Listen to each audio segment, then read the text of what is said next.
Paul Garcia, je suis formateur pour les rues depuis 2017, à la fois pour former les conseillers citoyens sur la participation dans les projets urbains et les professionnels sur le même sujet. Ils avaient 3 attentes, si je reprends la formation de cette semaine. La première, c'était c'est quoi notre rôle? C'est quoi l'expertise d'usage dont vous nous parlez? Et puis concrètement, comment on peut intervenir dans le projet? Comment on peut agir? Avec qui? Les apports de la formation, c'est de pouvoir concrètement apporter leur expertise d'usage justement dans la mise en œuvre du projet de renouvellement urbain.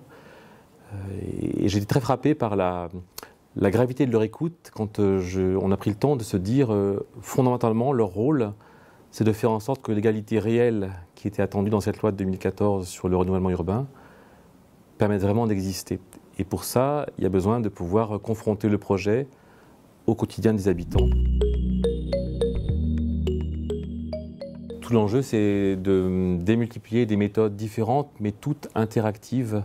Donc l'idée, c'est à la fois de pouvoir donner accès à des éléments de connaissance, c'est vraiment de faire vivre ensemble des éléments de théorie, de concepts, de repères, pour pouvoir parler le même langage que leurs partenaires, et concrètement de pouvoir mettre en pratique par des temps de groupe, en collectif, pour co-construire des situations. Tous les apports et les méthodes qu'on utilise, ce sont des outils et des méthodes qui pourront réutiliser chez eux avec leurs collègues du conseil citoyen et avec les habitants. Donc tout ce qui est fait ici, tant sur le langage que sur les apports, les outils, sont praticables par eux ensuite chez eux, dans le quartier, quand ils auront à travailler sur le projet urbain. On a aussi un temps sur site, on va visiter un quartier, on va le découvrir avec un chef de projet renouvellement urbain, avec des conseillers citoyens du territoire, avec des élus qu'on rencontre, et ça a été le cas sur Bobigny hier.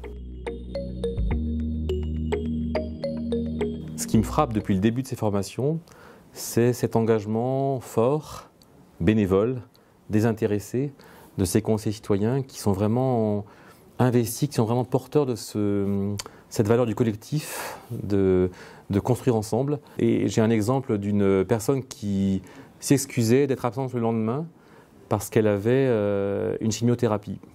Et le lendemain, elle est revenue. Voilà. Et pour elle, c'était un enjeu fort d'être là et que malgré ses soucis de santé, elle soit avec nous. Et donc je trouve que c'est un exemple pour dire simplement que je trouve qu'il y a un vrai engagement qu'ils ont quand ils viennent ici en formation. Et puis un autre exemple très concret qui s'est passé sur l'après-formation. Ils ont travaillé ici et découvert comment marche le relogement, ce sont quoi les règles du jeu du relogement. Et ils ont découvert qu'il existait une charte de relogement qui pouvait être élaborée sur le territoire. Et ils ont perçu comment est-ce que leur expertise d'usage pouvait enrichir et faire en sorte que la charte de relogement soit un outil qui permette de mieux faire comprendre le projet aux habitants et les rassurer. Et ça a été aussi l'occasion pour eux de trouver un point d'accroche pour coopérer réellement avec les acteurs du territoire. Et depuis lors, dans ce territoire-là, la ville, le bailleur et le conseil citoyen travaillent ensemble de manière beaucoup plus fluide parce qu'il y a eu ce précédent de réussite partagée.